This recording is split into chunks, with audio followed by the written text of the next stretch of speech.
What do you think of this tournament?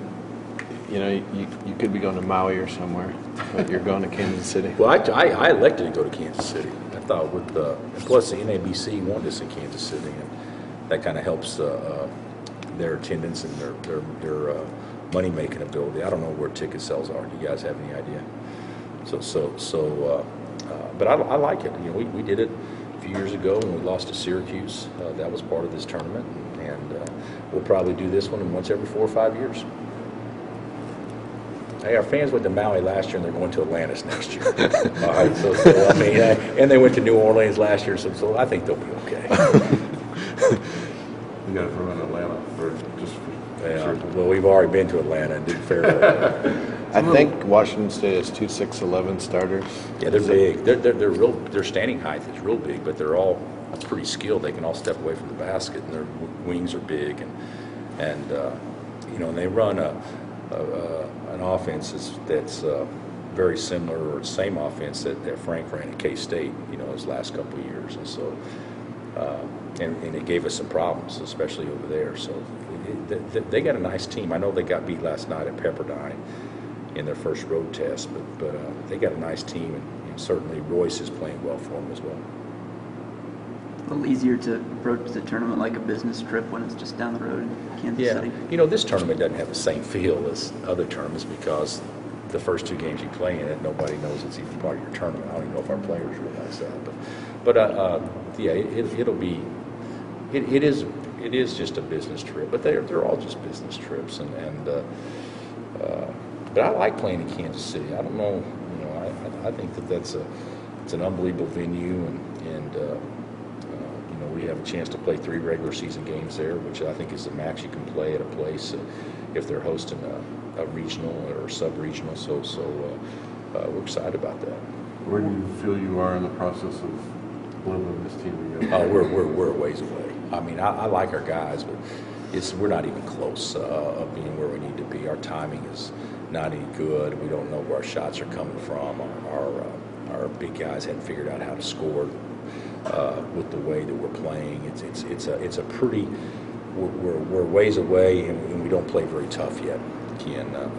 But when we get turned up and play like we did the second half the other night, we're pretty good. And the first half we're just awful, horrendous, and so I think it's going to be a work in progress for a while. Much like last year's team, to be honest with you. You guys got to run a little bit in the second half the other night. Do you want them to play faster? Oh, we can't play fast enough. Yeah. But you know, hey, let's just call it like it is. We don't look athletic to me at all. We look athletic in one spot. McLemore. The other guys are just average athletes as far as being able to run. Now, are they average athletes? No, but they're playing slow. I mean, this is, and it starts with your point guard. Elijah's playing extremely slow. Our bigs don't run for a purpose at all. Travis isn't playing fast at all. The Deer gives us no pace. I'm disappointed in how fast we're playing. I think we play very, very lazy when we're changing ends, and there's only one guy out there I think that looks to run most every possession. That's Ben. Would that help you guys early with everybody not quite understanding the offense, maybe like you will later on in the year to run more? Well, the whole deal is you know, let's call it, we're not getting anything out of our secondary break. So the only thing we're getting anything out of is we're running off our defense. So if that's true, that's fine. But hey, let's guard and let's pressure and let's create havoc like we did the second half so we get opportunities to score. First half, we didn't do anything to create any pace at all.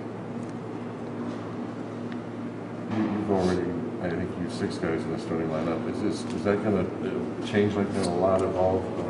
Well, yeah, I mean, right now I'm set on 4 starters, and I'm not even close to being set on the 5th. I don't know who's better off the bench or who's better starting. You know, we haven't given Kevin Young a chance yet to start because of his hand, but we got to find some way that people, you know, Jamari's actually played better off the bench than starting. You know, so I don't know what the answer is. We need energy and points off the bench, and so.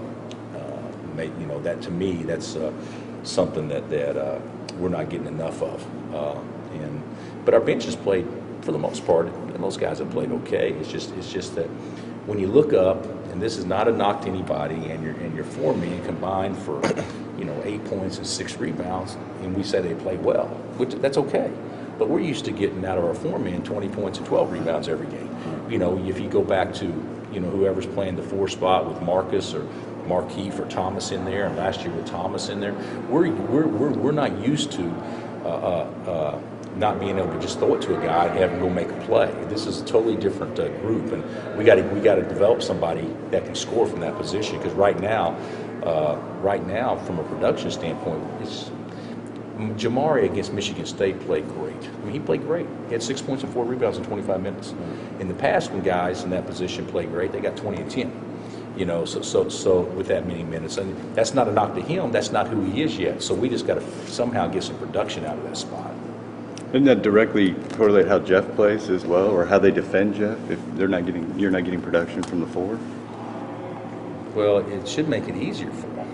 No, if you are getting production, it should make it easier, right? Yeah, but Jeff is not.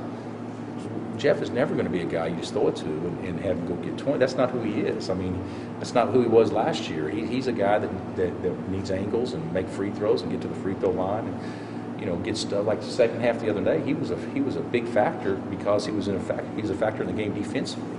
I don't see Jeff being a lot different this year than he was last year. I think he can score more points this year, but still though it'll be harder for him because defenses are going to be designed to stop him first. And last year, everybody's focus was Thomas, so he was able to get some easy stuff because of that. Jeff's going to have to really play well to do better from a production standpoint than he did last year because everything's going to be keyed on him. Is he struggling just because of expectations? And I don't know. I don't think so. No. He's okay with that? Leadership, he's going to step it up in a leadership role too? Yeah, but they all do. I mean, to me, the majority of your leadership come from your smaller guys. They're usually the most vocal. You know, 7-footers don't talk, and we know that. So Elijah and Travis, that falls on them more than anybody. But Jeff just needs to worry about being who Jeff is, and that's a defensive presence, blocking shots, altering, you know, getting an angle, you know, but. You know, it's just a little bit different when people are keying on you as opposed to keying on somebody else. A little different role. Will Relaford be guarding the point from the rest of the way? No, it'll be based on personnel, like who's got certain personnel. But it was very evident last game that he provides something for us that our point guard position, Elijah and Nadir, have not. And you know that's a little frustrating to me, but you know Elijah is a good off-the-ball defender, so I do like the fact that Travis did defend the point much better. What does Nadir have to do better on D? He said today just energy and maybe get up closer to the guy. Is that well, right? yeah. What else? You know, his man scored 9 straight points on him the other day, and he's not even. You know, to me, we could be a great defensive team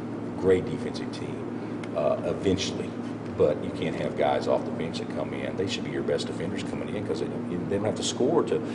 That's not what he has to do. He just has to run the team and be poised and guard and take care of the basketball. The responsibility is easy and compared to somebody that's got to make shots in order to play well. So I just think his effort defensively is at the point where it has to improve, or we're gonna have to go a different direction.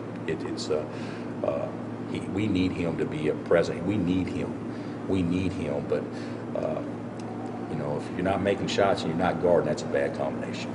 How's Rio coming along? Is he at the point where he can give you some defense off the bench? Yeah, I think so. I think he is. He doesn't understand yet, but Rio and Andrew will both be okay. It's just that we haven't had a chance to play them yet. They're both going to be okay. They just need to stay patient. Remember Henderson, freshman? No. Not even close, right? No. Does that make the whole chemistry process Yeah. much harder?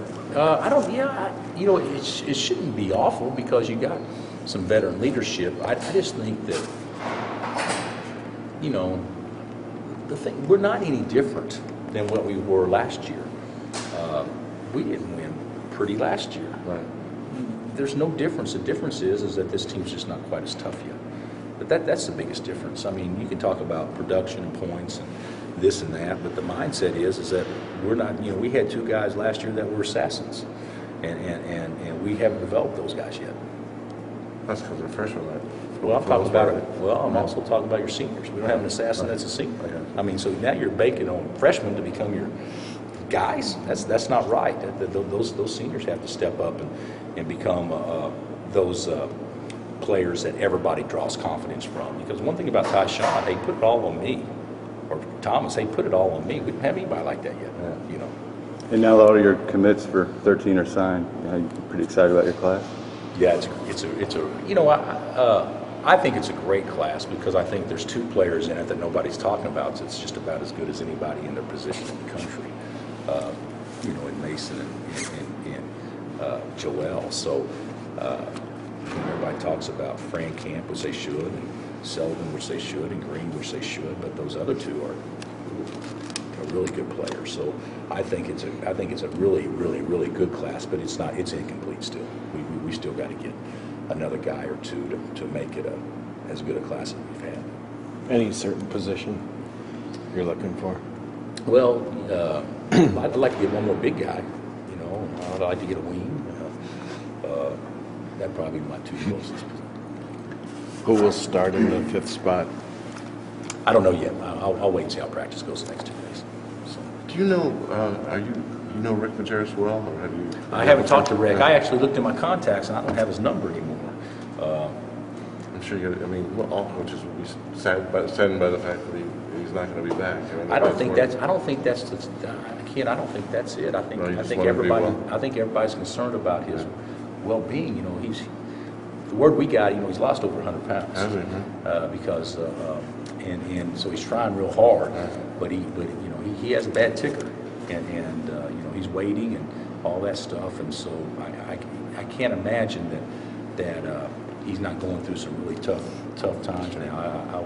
I need to try to run him down because I always thought he was great. And he's been really good to me. But that was sad. But I think people that have known what's going on, I don't think it was a shock because, you know, his health he has been struggling with his health.